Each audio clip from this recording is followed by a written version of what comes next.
قنوت نازلہ میں جو دعائیں سنت سے ثابت ہے، اگر کسی کو وہ یاد نہ ہو تو کیا وہ عربی زبان میں دعائیں کر سکتا ہے؟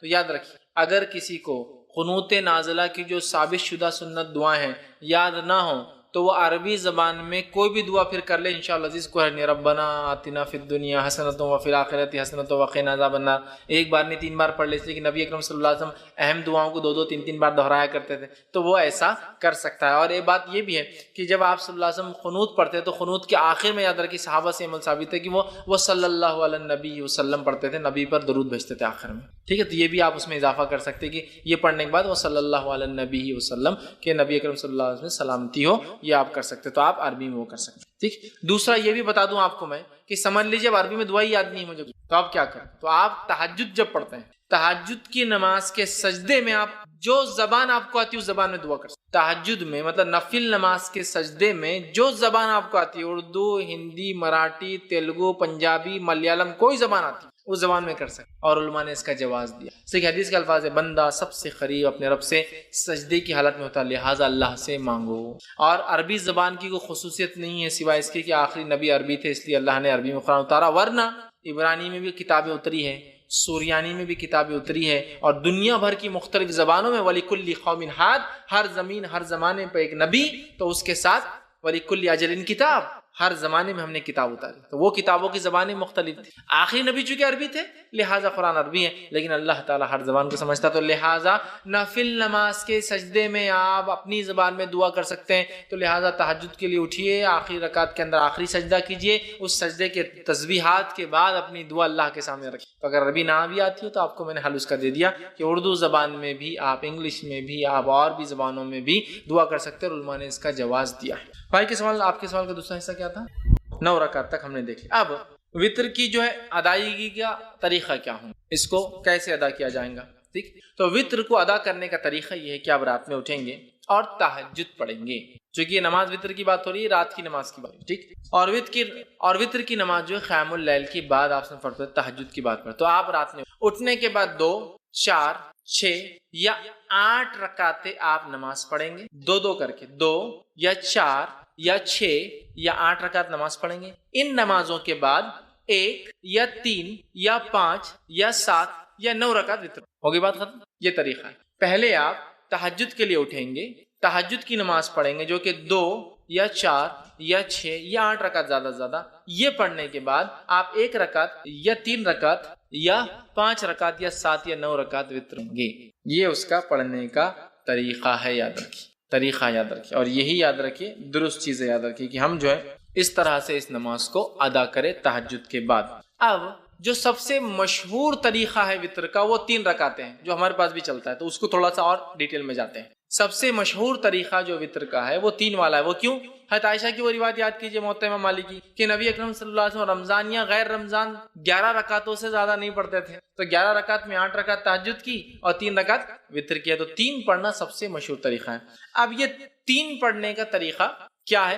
اس طریقے سے اس 3 رکعت کو پڑھنے کے 2 طریقے ہیں، میں سمجھو آپ زیادہ کنفیوز نہیں ہو رہے ہیں، ہر چیز کلیئر کرتے ہوئے جا رہے ہیں۔ 3 رکعتوں کو پڑھنے کے 2 طریقے، 2 طریقے کیا ہیں؟ 2 سلام سے 3 رکعت یا 1 سلام سے 3 رکعت۔ تھوڑا اس کو اور وضاحت کرتا ہوں، 2 سلام اور 2 قاعدے سے 3 رکعت یا 1 سلام اور 1 قاعدے سے 3 رکعت۔ طریقہ بتاتا ہوں۔ پہلا طریقہ، آپ نماز وتر کے لیے کھڑے ہوئے، آپ نے تکبیر کہی، ہاتھ باندھ لیا، اب آپ نماز پڑھتے ہیں 2 رکعت۔ 2 رکعت نماز ختم ہونے کے بعد قاعدہ کرتے ہیں، قاعدے کے بعد آپ السلام علیکم اللہ، السلام علیکم ورحمۃ اللہ، کتنی رکعت ہوئی؟ 2۔ پھر 2 کے بعد آپ کھڑے ہوتے 1 رکعت کی نیت سے، پھر آپ رکعت باندھتے 1 رکعت پڑھ کے قاعدہ کرتے السلام علیکم ورحمۃ اللہ، السلام علیکم ورحمۃ اللہ، 3 رکعت وتر، 2 سلام اور 2 قاعدے سے۔ 2 سلام ہے، 2 کے بعد سلام پھیر دیا، مطلب قاعدہ بھی ایک زیادہ ہوا، یہ بھی ہوا، اس کے بعد 1 رکعت پڑھی، 1 قاعدہ کیا اور سلام، 2 سلام 2 قاعدے۔ دوسرا طریقہ 1 سلام اور 1 قاعدے سے۔ پہلا طریقہ سمجھ میں آ گیا، 2 رکعت پڑھی، سلام پھیر دیا، پھر کھڑے ہوئے 1 رکعت پڑھی، سلام پڑھی، تو قاعدے بھی 2 ہوئے، سلام 2 ہوئے۔ اب 1 سلام سے اور 1 قاعدے والا طریقہ، آپ نے رکعت باندھی وتر کی، 3 رکعت کی نیت سے آپ کھڑے ہوئے، اللہ اکبر کے ہاتھ باندھا، کنٹینیوسلی 3 رکعت پڑھیں گے آپ، 1 ختم ہوئی، دوسری پڑھا آپ نے، دوسری ختم ہوئی، بیٹھیں گے نہیں، اب قاعدے میں کھڑے ہو جائیں گے، تیسری آپ پڑھیں گے۔ تیسری رکعت کے پڑھنے کے بعد آپ قاعدہ کریں گے اور پھر السلام علیکم ورحمۃ اللہ وسلم، 1 قاعدہ اور 1 سلام سے 3 رکعت اور 2 قاعدے 2 سلام سے۔ سمجھ میں آ گئی بات؟ کلیئر ہے؟ بہت زیادہ کنفیوژن نہیں۔ سعودی عرب میں سب سے زیادہ معروف طریقہ وہ پہلا والا ہے، 2 رکعت پڑھتے ہیں سلام پھیر دیتے ہیں پھر 1 رکعت پڑھتے ہیں. ہندوستان کے اندر 3 پڑھتے ہیں لیکن تھوڑا سا مسئلہ ہوتا ہے. ہم 3 رکعت 1 قاعدے اور 1 سلام سے نہیں پڑھتے. 3 رکعت 2 قاعدے 2 سلام، بالکل مغرب کی نماز کے جیسے. آپ کو بولے مغرب کیسا ہے، وتر کو نہیں پڑھنا ہے تو پھر ایک نیا لاتے ہیں. ہم الگ کر رہے ہیں نا، بیچ میں ہاتھ اٹھاتے ہیں نا، تیسری رکعت میں اللہ اکبر بول کے پھر ہاتھ باندھتے ہیں. حالانکہ ہر طرف تو رفع دین منسوخ ہو گیا بولتے ہیں یہاں، لیکن ثابت کرتے ہیں. باقی جگہ رفع دین کرو تو منسوخ ہو گیا غلط ہے، اور یہاں بولتے ہیں یہاں ہے، پھر کیسا منسوخ ہوا؟ یہاں تو ہے باقی. تو بہرحال الگ کرنے سے مراد، مغرب سے وتر کو الگ کرنے سے مراد یہ نہیں کہ منمانے طریقے سے الگ کرو. جو بتایا گیا وہ یہ ہے کہ قاعدہ 1 کرو اور 1 سلام سے، یا پھر 2 قاعدے مطلب پھر 2 رکعت پڑھ کے سلام پھیر دو پھر 1 رکعت پڑھو، یہ معنی ہے اس کا. لیکن ہمارے پاس علم کم اور تعصب زیادہ ہوتا ہے. تعصب مطلب کیا، ارے فیض میں ایسا بولتی ہے، ان کا مسلک تو الگ ہی دکھ رہا، کچھ اپنے سے ہٹ کے طریقہ بتا رہے. میرے بھائی یہ علم ہے، دس از نالج. علم کو ہم کو حاصل کرنا ہے. بہت ساری بات ہم کو نالج نہیں ہوتا کسی چیز کا، تو اس کا مطلب یہ نہیں کہ ہمارا مسئلہ الگ ہے ہم بھٹک گئے، بلکہ ہماری کمزوری تھی، ہماری جہالت تھی کہ ہم نے علم حاصل نہیں کیا. ٹھیک ہے، تو لہٰذا 3 رکعت کے دونوں طریقے میں نے آپ کو بتا دیے اور دونوں سنت سے ثابت ہے. لیکن تیسری رکعت میں کھڑے ہو کر سورہ فاتحہ اور وغیرہ پڑھ کر پھر اللہ اکبر کے ہاتھ اٹھا کے پھر سے باندھنا، یہ سنت سے ثابت نہیں ہے. اس تعلق سے آپ سب سے کچھ بھی ثابت نہیں، نہ صحیح نہ ضعیف. خاص طور سے اٹھا کے پھر باندھنا نہ صحیح ثابت ہے نہ ضعیف. لہٰذا میں کہوں گا آپ کو اگر 3 ایک ساتھ پڑھنا ہے تو ایک قاعدے سے پڑھیے. آخری رکعت میں آپ کو کوئی ڈبل سے ہاتھ نہیں اٹھانا ہے بیچ میں. اب پھر وہ دعائے قنوت کیسے کرنا، پھر فرق کیسے کرنا، دعائے قنوت کی طرف میں جا رہا ہوں. پہلے میں طریقے بتانا چاہ رہا تھا. تو ہو گیا 3 وتر کا طریقہ، 2 طریقے 3 وتر کے، یہ میں سمجھتا ہوں واضح ہو گئی. اور نبی اکرم صلی اللہ علیہ وسلم سے بہت ساری حدیثوں میں بات سب، جیسے صحیح مسلم کی اور صحیح بخاری کی روایت متفق علیہ. عبداللہ بن عمر رضی اللہ عنہما فرماتے آپ سب رات کی نماز کو 2 رکعتیں کر کے پڑھتے تھے اور آخر میں 1 رکعت وتر پڑھتے تھے. 2 2 2 2 2 2 2 مطلب 5 سلام ہو گئے، اس کے بعد آپ کھڑے ہوتے اور 1 پڑھتے ہیں، ٹوٹل ہوئی 11 رکعتیں. ٹھیک ہے، تو یہ طریقہ ہے اور ایک ساتھ پڑھنے کا بھی آپ سے ملتا ہے. اسی طرح رکعت وتر میں کیا خیرت کر سکتے ہیں؟ تو رکعت وتر میں سورہ فاتحہ کے بعد آپ کچھ بھی خیرت کر سکتے ہیں. اور وتر کی رکعت کی خصوصیت یہ ہے کہ اس میں تیسری رکعت میں بھی آپ کو ضمی سورہ ملانا ہے. دوسری نمازوں میں آپ صرف پہلی 2 رکعتوں میں کرتے ہیں نا، نفل چھوڑ کر، جیسا آپ فرائض وغیرہ میں. اس میں آپ کو جیسا آپ نفل نماز پڑھتے ہیں، ہر رکعت میں آپ کو سورہ فاتحہ کے بعد ضمی سورہ ہر رکعت میں ملانا ہے. 3 ہو 5 ہو 7 ہو، ہر رکعت میں سورہ فاتحہ و ضمی سورہ ملانا ہے، یاد رکھیے. تو آپ کو سہولت ہو سورہ فاتحہ کے بعد آپ وہ ضمی سورہ ملائیں. لیکن اگر کوئی خاص سنت نبی اکرم صلی اللہ علیہ وسلم کیا پڑھتے تھے، تو اگر خاص سنت جاننا ہے تو ابو داؤد، نسائی اور ابن ماجہ کی روایت ہے. نبی اکرم صلی اللہ علیہ وسلم، جس میں حضرت عائشہ فرماتی ہے نبی اکرم صلی اللہ علیہ وسلم تہجد جب پڑھتے اس کے بعد وتر پڑھتے تو سورہ فاتحہ کے بعد پہلی رکعت میں سبح اسم ربک الاعلی سورہ اعلیٰ تلاوت کرتے، دوسری رکعت میں قل یا الکافرون تلاوت کرتے، اور تیسری رکعت میں قل هو اللہ احد تلاوت. تو اگر خاص سنت آپ کو فالو کرنا ہے تو سبح اسم ربک الاعلی، ٹھیک، سورہ جو اعلیٰ، اس کے بعد سورہ کافرون اور اس کے بعد سورہ اخلاص. ٹھیک، ایک روایت میں یہ بھی ملتا ہے کہ نبی اکرم صلی اللہ علیہ وسلم آخری رکعت میں سورہ اخلاص، سورہ فلق اور سورہ ناس تینوں ملا کر پڑھتے تھے. تو آپ چاہیں تو یہ بھی کہیں سورہ فلق، سورہ اخلاص، قل اللہ احد، قل اعوذ برب فلق، قل اعوذ برب الناس، تینوں آپ پڑھتے تھے. یہ روایت بھی ملتی ہے. لیکن اگر آپ کو یہ سب یاد بھی نہیں تو آپ کو جو پڑھنا ہے پڑھیے، اسلام آپ کو روکتا نہیں. پہلی رکعت میں سورہ اخلاص پڑھ لیجیے، دوسری رکعت میں سورہ فلق پڑھیے، تیسری رکعت سورہ ناس، کو مسئلہ نہیں، چونکہ آپ کو یہ اگر 3 یاد ہیں. لیکن جس کو یاد ہو اور چاہتا ہے کہ سنت کی اتباع کرے تو یہ اچھا ہے کہ وہ سورہ اعلیٰ، سورہ کافرون، سورہ اخلاص. لیکن یہاں ایک چیز واضح کر دوں، اس کے علاوہ بھی امام پڑھے تو اس میں کوئی حرج اور غلطی نہیں. ورنہ بہت سے لوگ آتے ہیں تمہارا منہج غلط دکھ رہا تھوڑا، اس میں کیا ہے، پڑھ سکتا ہے آدمی. بہت سارے لوگ ایسے ہوتے ہیں کہ ذرہ برابر سورہ بھی الگ ہو تو بولتے تم نے گڑبڑ کی کچھ. تو بھی جو سہولت ہو قرآن کا، جو حصہ آسان ہو وہ پڑھے. لیکن کوئی اگر اتباع کرنا چاہتا ہے کہ نبی کیا پڑھتے تھے، آپ سب یہ پڑھتے تھے، لیکن ضروری نہیں ہے. قرآن کا جو یاد ہے آپ کو پڑھ سکتے ہیں تو آپ یہ پڑھتے. اور ایک روایت میں آتا ہے کہ آپ آخری رکعت میں سورہ اخلاص، سورہ فلق اور سورہ ناس تینوں کی تلاوت کیا کرتے. اسی طرح آپ صلی اللہ علیہ وسلم کے تعلق سے مسند احمد، نسائی اور ابن ماجہ کی روایت آتی ہے کہ نبی اکرم صلی اللہ علیہ وسلم 3 رکعت وتر سے فارغ ہونے کے بعد سلام پھیرتے. سلام پھیرنے کے بعد 3 مرتبہ یہ الفاظ ادا کرتے. سلام کے بعد سبحان الملک القدوس، 3 بار یہ الفاظ ادا کرتے، سبحان الملک القدوس، سبحان الملک القدوس، سبحان الملک القدوس. یہ 3 بار پڑھتے. اور ایک روایت میں آتا ہے کہ نبی اکرم صلی اللہ علیہ وسلم سبحان الملک القدوس 2 بار آہستہ پڑھتے اور تیسری بار تیز پڑھتے. مطلب جس کو حضرت عائشہ فرماتی ہم سن سکتے تھے، مطلب 2 بار پڑھتے سبحان الملک، سبحان الملک القدوس، سبحان الملک القدوس 3 بار. اور اس میں بھی آتا ہے کہ روایت میں جب آپ آخری بار تیز پڑھتے تو یوں پڑھتے کہ القدوس کو لمبا کھینچتے، سبحان الملک القدوس لمبا کھینچتے. تو یہ بھی طریقہ ہے. وتر پڑھ لیا آپ نے، اس کے بعد آپ سبحان الملک القدوس سبحان الملک القدوس لمبا کھینچتے اس کو، یہ پڑھ سکتے۔ اسی طرح ایک روایت اور آتی دارقطنی کی، اس میں اضافی الفاظ یہ کہ نبی اکرم صلی اللہ علیہ وسلم سبحان الملک القدوس کہنے کے بعد یہ بھی کہتے ہیں رب الملائکۃ والروح۔ سبحان الملک القدوس کا معنی ہوتا ہے پاک ہے وہ بادشاہ صاحب قدوس، ٹھیک۔ اسی طرح رب الملائکۃ والروح جو رب ہے فرشتوں کا اور جبرائیل کا، یہ بھی آپ اضافہ کیا کرتے تھے۔ تو اگر آپ کو یہ بھی پڑھنا ہے تو ہمارے پاس یہ عموماً ہر 4 رکعت تراویح کے بعد پڑھتے ہیں اور بہت لمبا پڑھتے ہیں، اس میں اور بھی اضافہ ہے، ٹھیک ہے۔ لیکن یہ تو وتر کے بعد ثابت ہے، 3 بار سبحان الملک القدوس، 2 آہستہ 1 تیز، اور آخر کا کھینچتے ہوئے ذرا لمبا کرتے ہوئے قدوس، ٹھیک ہے۔ اس کے بعد رب الملائکۃ والروح، یہ بھی آپ اس کے ساتھ اضافہ کر سکتے ہیں۔ اب دعائے قنوت پہ آ جاتے ہیں۔ دعائے قنوت اس کی حیثیت کیا ہے، پڑھنا اور نہیں پڑھنے کا کیا معاملہ ہے، اور کب پڑھا جائے۔ دعائے قنوت یہ وتر کی نماز کا میں پڑھنا ضروری نہیں ہے، یہ پہلے کلیئر کر دیں۔ بہت سے لوگ وتر نہیں پڑھتے کہ دعائے قنوت یاد نہیں ہے، تو کلیئر کر دیتا ہوں۔ دعائے قنوت کا وتر میں پڑھنا ضروری نہیں ہے، یہ ایک سہولت ہے، اللہ نے مدد کی اس نماز سے، تو اس سہولت کا فائدہ اٹھائے جو اٹھانا چاہتا ہے، لیکن کمپلسری نہیں ہے۔ دونوں باتیں سمجھ میں آ رہی ہیں؟ میں ٹریول کر رہا ہوں، مجھے پرمیشن ہے کہ میں 10-20 کلو سامان لے جا سکتا ہوں، لیکن میں نہیں لے جا رہا ہوں۔ سہولت تو ہے، میں نہیں اٹھا رہا ہوں فائدہ، لیکن سہولت ہے، ضروری نہیں۔ کیوں میں کہہ رہا ہوں، میں یہ نہیں کہہ رہا ہوں مت پڑھو، میں یہ کہہ رہا ہوں بہت سارے لوگ یہ دعا یاد نہیں ہے بول کے نماز ہی نہیں پڑھتے، تو نماز مت چھوڑو، یہ تو مستقل عبادت ہے۔ دعا اس کا ایک پارٹ ہے، لیکن کمپلسری پارٹ نہیں۔ اٹیچ ہو جائے تو بھی چلے گا، ڈیٹیچ نہیں بھی اٹیچ ہوگا، نکال بھی دیا جائے تو بھی چلتا ہے۔ تو یہ دعا کی کیا حیثیت ہے دعائے قنوت کی؟ پڑھے تو اچھی بات ہے، نہ پڑھنے سے انشاءاللہ کوئی فرق نہیں پڑتا آپ کی وتر پر، نماز پر، ٹھیک ہے۔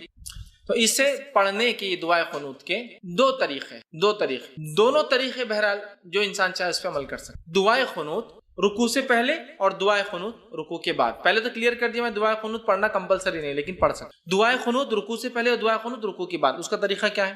آپ نے رکعت باندھی، سورہ فاتحہ ضمی سورہ ملایا، ٹھیک ہے، مطلب یہ آخری رکعت کی بات کر رہا ہوں میں، آخری رکعت مطلب آپ تیسری رکعت میں اٹھے، مطلب یہ دعائے قنوت آپ جب پڑھیں گے تو وتر کی آخری رکعت میں پڑھیں گے۔ 1 پڑھے تو اس کے اندر 3 پڑھے تو تیسری میں، 5 پڑھے تو 5ویں میں، 7 پڑھے تو 7ویں میں، 9 پڑھے تو 9ویں رکعت میں ہوں گے۔ تو آپ کھڑے ہوئے تیسری رکعت کی، سمجھو انڈیا پاکستان ہم 3 رکعتیں پڑھتے، تیسری رکعت میں کھڑے ہوئے آپ، ٹھیک ہے، تو تیسری رکعت میں آپ کھڑے ہوئے، تیسری رکعت میں کھڑے ہونے کے بعد سورہ فاتحہ پڑھی آپ نے، سورہ فاتحہ پڑھنے کے بعد ضمی سورہ ملایا، ضمی سورہ ملانے کے بعد اب آپ کیا کریں گے؟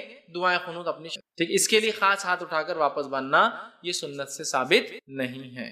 اللہ اکبر کہنا بھی سنت سے ثابت نہیں ہے، ہاتھ اٹھانا بھی ثابت نہیں ہے۔ تو آپ سورہ فاتحہ پڑھی اور سمجھو 3 رکعت میں آپ سورہ اخلاص پڑھ رہے، سمجھے آخری سورہ اخلاص پڑھی، اور اس کے بعد آپ اللہم اہدنی فیمن ہدیت، اور وہ دعا آپ اس کے بعد شروع کر دیں گے۔ یہ ایک طریقہ۔ دوسرا طریقہ، آپ تیسری رکعت میں کھڑے ہوئے، سورہ فاتحہ ضمی سورہ ملایا، اللہ اکبر کہہ کے رکوع میں گئے، رکوع سے اٹھا سمیع اللہ لمن حمیدہ، ربنا لک الحمد حمدا کثیرا طیبا مبارکا فی، اللہم اہدنی فیمن ہدیت وعافنی فیمن عافیت، اب آپ یہاں سے وہ دعا شروع کر دیں گے، اور اس کے بعد پھر دعا ہونے کے بعد سیدھا سجدے میں چلے جائیں۔ تو یہ دعا 2 جگہ کی جا سکتی ہے، قیام میں اور رکوع کے بعد۔ اس میں افضل قیام میں کرنا ہے، اس میں افضل قیام میں کرنا ہے، گو رکوع کے بعد بھی کی جا سکتی۔ امام بخاری نے ایک باب ہی باندھ دیا اپنی کتاب میں کہ قنوت، وتر میں قنوت رکوع سے پہلے اور رکوع کے بعد، مطلب قیام میں اور رکوع کے بعد، دونوں ہی درست ہے، لیکن افضل کیا ہے؟ قیام میں کر لے آپ، یہ زیادہ افضل ہے، اس لیے کہ نبی اکرم صلی اللہ علیہ وسلم نے فرمایا، حدیث جو ہے نسائی کی اور ابن ماجہ کی ہے، ابی بن کعب رضی اللہ عنہ فرماتے ہیں، کہتے ہیں نبی اکرم صلی اللہ علیہ وسلم رکوع جانے سے پہلے دعائے قنوت پڑھا کرتے تھے، رکوع میں جانے سے پہلے دعائے قنوت پڑھا کرتے تھے۔ تو اس سے میں کہہ رہا ہوں رکوع سے پہلے پڑھ لینا یہ افضل ہے۔ اب اس میں کیا، اس میں ہاتھ اٹھایا جائے؟ تو ہاں، آپ اس میں چاہے تو ہاتھ باندھ کر بھی کر سکتے ہیں قنوت، اور ہاتھ اٹھا کر، چونکہ دعا میں ہاتھ اٹھانا یہ سنت، یہ ادب ہے، تو آپ ہاتھ اٹھا کے بھی کر سکتے ہیں، لیکن ہاتھ اٹھانے کے بعد چہرے پر ہاتھ پھیر کر پھر رکوع میں جانا یہ درست نہیں ہے، اس لیے کہ کسی بھی دعا کے بعد چہرے پر ہاتھ پھیرنے والی روایت ابو داؤد کی ضعیف ہے۔ تو آپ کو عام دعا میں بھی بہت سے لوگ دعا پڑھ کے ہاتھ پھیرتے ہیں، نہیں، درست ثابت نہیں سنت سے۔ دعا پڑھیے، دعا ہو، بہت سے لوگ ہاتھ پھیرتے ہیں۔ تو اسی طرح دعا میں چونکہ ہاتھ اٹھائے جا سکتے تو ابو داؤد کی روایت کے مطلب آپ رات میں بھی ہاتھ اٹھا سکتے ہیں، وتر کے اندر دعا جب کر رہے ہیں آپ سمجھ لیجیے آپ نے قیام کیا، سورہ فاتحہ اور سورہ اخلاص پڑھ لی، اس کے بعد اللہم اہدنی فیمن ہدیت وہ پڑھ لیا، اور پھر سیدھا رکوع میں آپ چلے۔ ہاتھ پھیرنے والی روایت ضعیف ہے، عام حالت میں مت پھیری اور نماز میں بھی مت پھیری ہاتھ کو، ٹھیک ہے، آپ نے ہاتھ چھوڑ دیا، آپ رکوع میں چلے گئے۔ تو یہ تھے قنوت پہلے اور قنوت بعد میں، دونوں بھی ہو سکتا ہے، افضل پہلے ہے لیکن بعد میں بھی پڑھا جا سکتا ہے۔ اسی طرح جو ہے خنوت کے اندر جو ہے کون سی دعائیں پڑھی جائے، دعائیں خنوت میں جو ہے مطلب اس میں کون سی دعائیں پڑھی جائے، تو یاد رکھیے عموماً جو ہمارے پاس جو دعا چلتی ہے وہ خنوت کے لیے وہ دعا اس طرح سے ہم لوگ پڑھتے ہیں اللہم انا نستعینک ونستغفرک، وہ دعا ایک کامن ہے. لیکن جو سنت سے جو زیادہ قریب اور جو ثابت دعا ہے وہ یہ والی دعا ہے جو پڑھنی چاہیے، وہ اللہم اہدنی فیمن ہدیت وعافنی فیمن عافیت. انشاءاللہ عزیز جو لوگ نیٹ پر اس کو دیکھیں گے دعا آپ کے ویڈیو کے اندر جو ہے بیک گراؤنڈ میں آ جائیں گی، آپ اس پہ سے دیکھ کر یاد کر سکتے ہیں. ٹھیک، تو یہ دعا زیادہ بہتر ہے. اور وہ اللہم انا نستعینک وہ جو دعا ہے اس کے تعلق سے ایک روایت آتی ہے کہ اللہ کے رسول وہ فجر کی قنوت میں پڑھا کرتے تھے، وہ دعا وطر کی قنوت میں نہیں، وطر کی دعا نہیں تھی، وہ فجر میں کرتے تھے. جب قنوت نازلہ آپ کبھی فجر میں پڑھتے تو یہ پڑھتے، اور جب وطر میں پڑھتے تو یہ پڑھتے، اس لیے کہ حضرت حسن کو اللہ کے رسول صلی اللہ علیہ وسلم نے یہ قنوت خود سکھایا تھا، اللہم اہدنی فیمن ہدیت والا. سمجھ رہے؟ اب بہت سے لوگوں کو یہ یاد ہوتا ہے اللہم اہدنا فیمن ہدیت، وہ جمع کا صیغہ ہے لیکن اصل حدیث میں الفاظ دینی کے ہیں، اللہ میرے لیے ہدایت اور میرے لیے. لیکن جب وہ اجتماعی میں عالم کرتا ہے تو دینا کر دیتا ہے، اللہ ہمارے لیے. ٹھیک، لیکن اصل کے حدیث کے الفاظ تو دینی والا ہی ہے، پورا سنگولر ہی ہے وہ دعا، پلورل میں نہیں ہے وہ دعا جو سکھائی گئی. ٹھیک ہے، تو یہ دعا جو ہے زیادہ بہتر یہ ہے انشاءاللہ. اور بہت سارے علماء نے یہ بھی کہا کہ اللہم اہدنی فیمن ہدیت بھی کوئی چاہے تو پڑھ لے، اللہم انا نستعینک یہ دعا بھی چاہے تو پڑھ لے، دونوں ملا کے پڑھ لے، کوئی مسئلہ نہیں. سمجھ رہے بات کو؟ یہ بھی پڑھ لے یہ بھی پڑھ لے، دونوں میں کوئی مسئلہ نہیں. لیکن زیادہ جو بات پتہ چلتی ہے محدثین کے اقوال سے وہ یہ ہے کہ آپ سب وطر میں یہ پڑھتے تھے اور فجر کے قنوت نازلہ میں یہ والی اللہم انا نستعینک ونستغفرک یہ دعا جو ہے فجر کے قنوت. لیکن اگر کوئی پڑھنا چاہے تو دونوں بھی ملا کر پڑھ سکتا ہے. ٹھیک ہے، تو میں سمجھتا ہوں دعا کی بھی وضاحت ہو گئی. ایکسٹرا فیدین اس کے اندر نہیں ہے، آپ کو صرف ڈائریکٹ آپ نے کیا دعا کر لینا، ایسا کیجئے یا مطلب ہاتھ کھول کے کیجئے، ہاتھ باندھے ہوئے میں کیجئے، رکوع سے پہلے مطلب قیام میں کر لیجئے، رکوع کے بعد آپ دعا کیجئے، ساری چیزیں بہرحال ثابت ہے. اور دونوں بھی قنوت میں نے آپ کے سامنے رکھ دی. قنوت چونکہ دعا ہے، دعا ہاتھ اٹھائی جا سکتی ہے اور یہ قنوت زیادہ قریب ہے سنت سے. لیکن یہ بات بھی پتہ چلتی ہے کہ آپ نے فجر میں وہ پڑھا، لیکن کچھ علماء لکھتے ہیں دونوں بھی درست ہے پڑھ لینے میں انشاءاللہ. کیوں حرج؟ اس لیے کہ یہ قنوت ہے اور قنوت ہے دعا ہے، آپ کبھی پڑھ سکتے ہیں، تو لہٰذا وہ کہتے ہیں دونوں پڑھ لو، کوئی مسئلہ نہیں انشاءاللہ. ٹھیک ہے، تو یہ تھا اس کا طریقہ اور دعا. اب اسی طرح جو ہے وطر کی نماز کی اہمیت بتاتے ہوئے نبی اکرم صلی اللہ علیہ وسلم کیا فرما رہے ہیں؟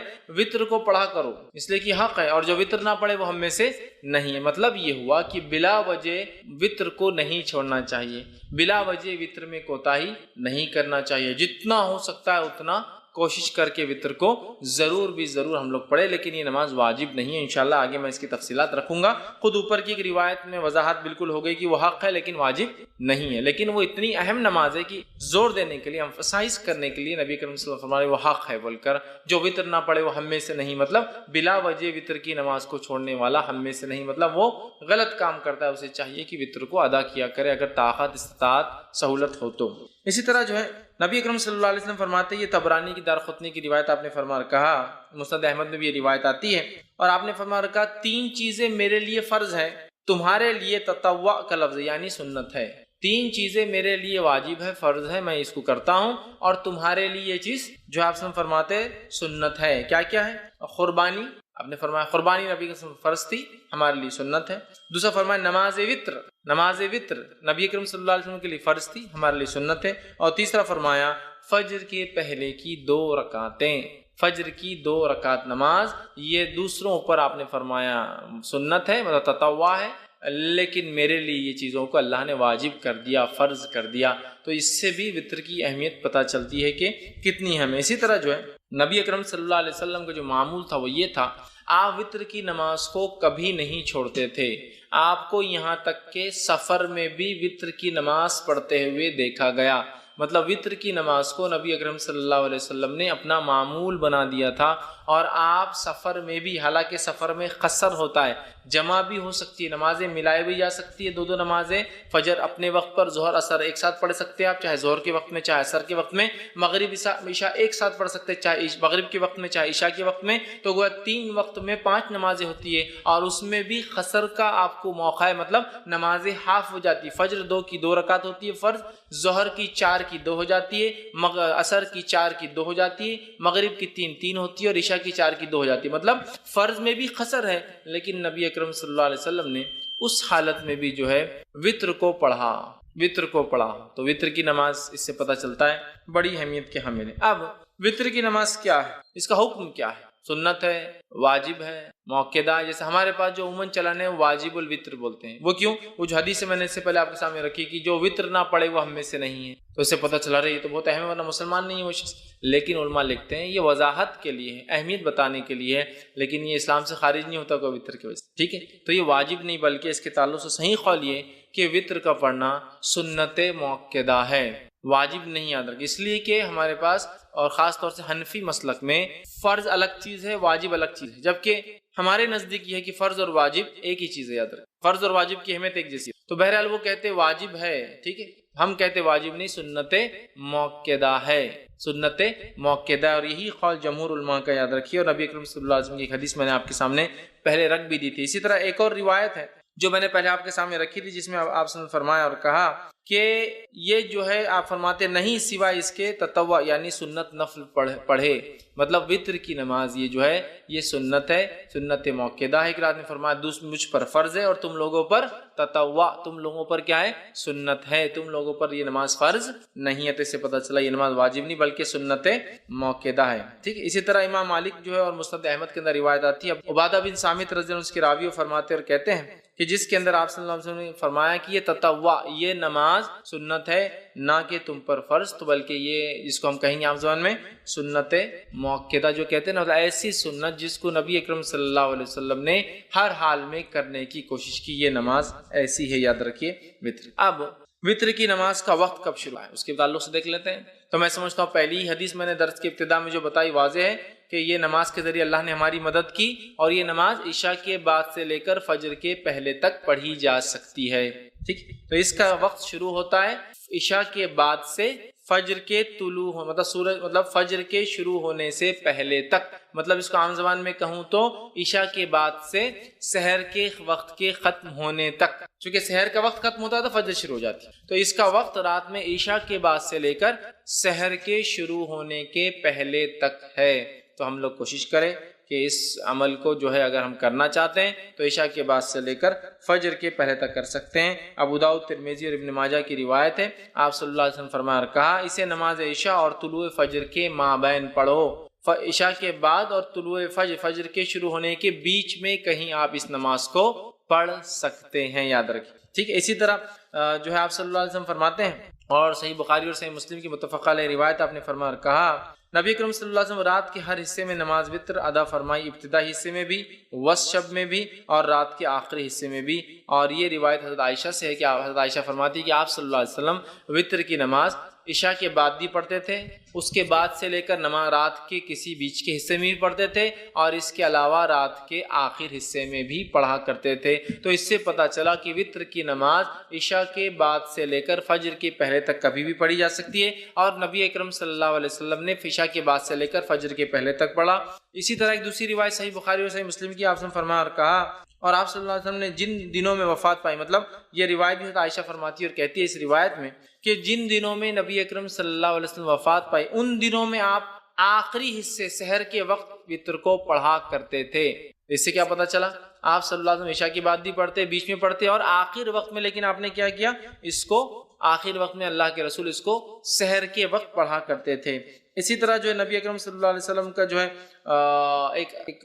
ایک حکم ہے، حدیث ہے جو صحیح بخاری صحیح مسلم کی روایت آپ نے فرمایا کہا صبح ہونے سے پہلے پہلے وطر کو پڑھ لو، مطلب صبح ہونے سے پہلے پہلے تک وطر کو ہم کو پڑھ لینا چاہیے۔ تو پتہ چلا وطر عشاء کے بعد سے لے کر فجر کے پہلے تک کبھی بھی آپ پڑھ سکتے ہیں، اور نبی اکرم صلی اللہ علیہ وسلم نے اس کو عشاء کے بعد سے لے کر فجر تک کبھی بھی پڑھا، اور اس کو ہم کہیں گے عشاء کے بعد بھی پڑھی جا سکتی ہے، لیکن آخر وقت میں پڑھنا افضل ہے، سحر کے وقت میں پڑھنا افضل ہے، اس لیے کہ انسان سوتا ہے، سو کر اٹھتا ہے، اٹھنے کے بعد پھر نفل نمازیں مطلب تہجد پڑھتا ہے، اور تہجد کے بعد اگر وطر پڑھتا ہے تو یہ افضل ہے، یاد رکھیے۔ اب آپ کہیں گے خالی وطر کو رات میں کیوں اٹھنا ہے؟ تو تہجد بھی پڑھنا، لیکن میں تہجد انشاءاللہ آخر میں رکھوں گا وہ حصہ۔ تو یہ جو وطر کو ہم کہہ رہے ہیں آخری وقت میں پڑھنا افضل ہے، اس سے مراد ہے آخری وقت میں انسان رات میں اٹھے، تہجد کی نماز پڑھے، تہجد کے بعد اپنی وطر پڑھ لے۔ صحیح مسلم کی روایت ہے، ماں عائشہ رضی اللہ عنہا سو جاتی تھی، آپ ان کو اٹھاتے تھے اور کہتے عائشہ اٹھ اور وطر پڑھ لے، مطلب تہجد ادا کر، اور تہجد ادا ہونے کے بعد اپنی وطر کی نماز، چونکہ عموماً صحابہ آخر وقت میں وطر پڑھتے تھے، چاہے تہجد کے وادی تھے، لہٰذا چونکہ تہجد ایک بہت افضل عمل ہے، یاد رکھیں بہت افضل، نفل نمازوں میں سب سے افضل نماز ہے یہ، تو لہٰذا وہ لوگ روکے رکھتے تھے اپنی نماز کو، وطر کو، اور تہجد میں اٹھتے تھے، تہجد میں اٹھنے کے بعد وطر پڑھتے تھے، تو اللہ کے رسول صلی اللہ علیہ وسلم ماں عائشہ کو اٹھاتے تھے تاکہ وہ اپنی وطر ادا کرے، مطلب تہجد پڑھ لے اور اس کے بعد وطر بھی ادا کرے۔ تو یاد رکھیے یہ آخری وقت افضل ہے، لیکن کوئی ضروری نہیں ہے، آپ کو ڈر ہے خدشہ ہے رہ جائیں گی چھوڑ نہیں پڑھ پاؤں گا، تو بہرحال پہلے بھی پڑھ سکیں۔ اسی طرح جو ہے جامع ترمذی، ابن ماجہ اور مسند احمد کی روایت ہے، نبی اکرم صلی اللہ علیہ وسلم فرمایا کہا، تم میں سے جس شخص کو یہ اندیشہ ہو کہ وہ رات کے آخری حصے میں نہیں جاگ سکیں گا، تو اسے چاہیے کہ رات کے پہلے حصے میں ہی وطر پڑھ لے۔ جس کو ایسا لگے کہ میں رات میں نہیں اٹھ سکتا ہوں، تو اسے چاہیے کہ وطر پہلے پڑھ لے، مطلب عشاء کے بعد پڑھ لے۔ پھر فرماتے اور کہتے ہیں پڑھ لے، اور جسے آخر رات میں قیام کا شوق ہو اور طمع ہو کہ وہ کرے، قیام کرے، اس کو شوق ہو، اس کو لگا ہو، اسے چاہیے کہ وہ رات کے آخری حصے، جس کو ڈر ہو یا میں اٹھ نہیں پاؤں گا، شک ہو رہا ہے، یا میں روز پڑھتا ہوں تہجد لیکن آج جاگا بہت دیر تک تو اٹھ نہیں پاؤں گا، یا پھر میں روز بھی نہیں اٹھ پاتا ہوں تہجد کے لیے، بس عشاء ہو جاتی ہے فجر کو اٹھتا ہوں تو بیچ میں نہیں اٹھ پاؤں گا، تو پھر وہ عشاء کی بات پڑھ لے۔ ایسا نہیں، جس کو شوق ہے رات کی نماز پڑھنا چاہتا ہے، تہجد پڑھنا چاہتا ہے، تو پھر کیا کرے، وہ وطر کو روکے رکھے، تہجد کے بعد اس کو ادا کرے۔ اسی طرح صحیح مسلم کی روایت ہے، نبی اکرم صلی اللہ علیہ وسلم فرمایا اور کہا، بے شک رات کے آخری حصے کی نماز میں فرشتے آتے ہیں اور یہی افضل ہے۔ رات کے آخر حصے میں نماز کے وقت فرشتے حاضر ہوتے اور یہ افضل ہے۔ تو پتہ چلا تہجد کو آخر وقت میں پڑھنا، آخر وقت میں پڑھنا، سحر کے وقت پڑھنا، فجر سے پہلے پڑھنا افضل ہے، اور اسی طرح وطر کو بھی سحر سے پہلے، سحر کے آخر وقت میں پڑھنا، یا رات کا آخری حصہ تیسرا پہر ہوتا ہے جس سے فجر پھر شروع ہو جاتی ہے، اس کے بعد اس سے پہلے پڑھنا افضل ہے، چونکہ اس وقت فرشتے حاضر ہوتے ہیں۔ تو اسی سے میں نے کہا افضل تو آخر حصے میں ہے، لیکن عشاء کے بعد بھی فوراً اسے ادا کیا جا سکتا ہے، یاد رکھیں فوراً ادا کیا جا سکتا ہے۔ اسی طرح جو ہے صحیح بخاری اور صحیح مسلم کی ایک روایت ہے، ابو ہریرہ رضی اللہ عنہ فرماتے اور کہتے ہیں، میرے خلیل مطلب نبی اکرم صلی اللہ علیہ وسلم، خلیل مطلب بہت جگری گہرا دوست، تو فرماتے ہیں میرے خلیل نبی اکرم صلی اللہ علیہ وسلم مجھے خاص طور پر 3 باتوں کی وصیت فرمائی ہے، 3 باتوں کی مجھے تاکید کی۔ پہلا، میں ہر مہینے کے 3 روزے رکھوں، ایام 20 کے روزے جو کہ 13، 14 اور 15 تاریخ چاند کے حساب سے اس کے روزے رکھوں، یہ آپ نے ان کو تاکید کی تھی، چاند کی جو ہے 13، 14 اور 15 تاریخ کو میں روزے رکھوں۔ اسی طرح آپ نے فرمایا اور کہا صلاۃ الضحیٰ یعنی چاشت کی 2 رکعتیں نماز پڑھوں۔ اسی طرح فرماتے اور کہا یہ کہ سونے سے پہلے میں وطر پڑھ لیا کروں، مطلب سونے سے پہلے پڑھ لیا کروں، مطلب انسان سونے سے پہلے وطر پڑھ سکتا ہے، اور ہم جانتے ہیں وطر رات کی آخری نماز ہوتی ہے اور تہجد کی بعد ہوتی ہے، تو لہٰذا کوئی انسان بغیر جاگے بغیر سوئے بھی تہجد پڑھ سکتا ہے، یہ جواب ہے۔ بہت سے لوگ بولتے ہیں نا تہجد کے لیے سونا ضروری ہے، افضل ہے سو کر اٹھ کر پڑھنا، اس لیے کہ اٹھنا، مشقت کرنا، وضو کرنا، ٹھنڈا اور گرم پانی کا مسئلہ ہوتا ہے رات میں، پھر بھی کرنا یہ افضل، لیکن ضروری نہیں ہے، یاد رکھیں۔ بہت سے لوگ بولتے رہے تم تو سوئی نہیں تو تہجد کیسے پڑھیں گے؟ آپ نے کیا فرما رہے ابو ہریرہ رضی اللہ عنہ کو کہ سونے سے پہلے وطر پڑھ لینا، مطلب اگر تم سونے کا ڈر ہو کہ صبح نہیں اٹھ پاؤں گے تو وطر پڑھ کر سونا، اور صحابہ ظاہر سی بات ہے تہجد کی بھی عادت ہے، یہ تو کوئی جلدی بھی پڑھ سکتا ہے تہجد، یاد رکھیے، یا پھر بغیر سوئے کی بھی رات بھر جاگ لیا کسی کاز کی کسی وجہ سے، ریزن کی وجہ سے، تو پھر میں تہجد پڑھ کر سو سکتا ہوں، ٹھیک ہے۔ اب ایک انسان نے تہجد کی نیت، مطلب مثال کے طور پر آج اس نے ارادہ کیا کہ میں سو جاتا ہوں، اس لیے کہ تہجد کا ارادہ نہیں، اب اگر رات کے آخر حصے میں نیند جاگ گئی، سمجھ لیجئے رمضان کا مہینے ہم لوگ وطر کا بھی اہتمام تہجد کا بھی کرتے ہیں، اب یہ سوچا کہ رات میں تو وطر پڑھ لی اور سو گیا، اب تہجد میں اٹھا تو وطر تو آخری نماز ہونا چاہیے رات کی، وطر نماز آخری ہونا چاہیے رات کی، تو اب میں کیا کروں؟ کیا میں ڈبل وطر پڑھوں رات میں اٹھ کے؟ مطلب میں نے وطر پڑھا اور سو گیا، بہت سے لوگ سوال کرتے ہیں ہم وطر پڑھ کے سو جاتے ہیں پھر کیا کریں؟ تو وطر پڑھ کر اگر آپ سو گئے ہیں اور رات میں نیند ہوشیار ہو جائے اور تہجد پڑھنا چاہے تو آپ صرف تہجد پڑھیں گے، وطر کو آپ ڈبل نہیں پڑھیں گے، اس لیے کہ ایک رات میں 2 وطر نہیں ہو سکتی ہے۔ اس تعلق سے آپ سن کی حدیث ہے، ابو داؤد جامع ترمذی اور نسائی کی جو ہے سنن نسائی کی روایت ہے، آپ نے فرمایا کہا ایک رات میں 2 وطر نہیں ہوتی۔ دوسری کی روایت نے فرمایا جو کہ بخاری کی حدیث فرمایا رات اپنی آخری نماز وطر کو بناؤ، وطر کو رات کی آخری نماز بناؤ، مطلب وطر تہجد کے بعد پڑھی جانا چاہیے۔ لیکن اگر کوئی شخص اس ڈر سے وطر پڑھ کر سو جائے کہ میں صبح شاید نہیں اٹھ پاؤں گا اور سو جائے اور پھر نیند ہوشیار ہو جائے تہجد کے وقت، تو اسے وطر کو نہیں پڑھنا ہے، صرف تہجد پڑھنا ہے۔ لیکن کوئی انسان اس کو روز کا معمول نہ بنا دے کہ روز تہجد پڑھتا ہے لیکن وطر پڑھ کے سو جاتا ہے پھر تہجد کرتا ہے، روز کا معمول نہیں۔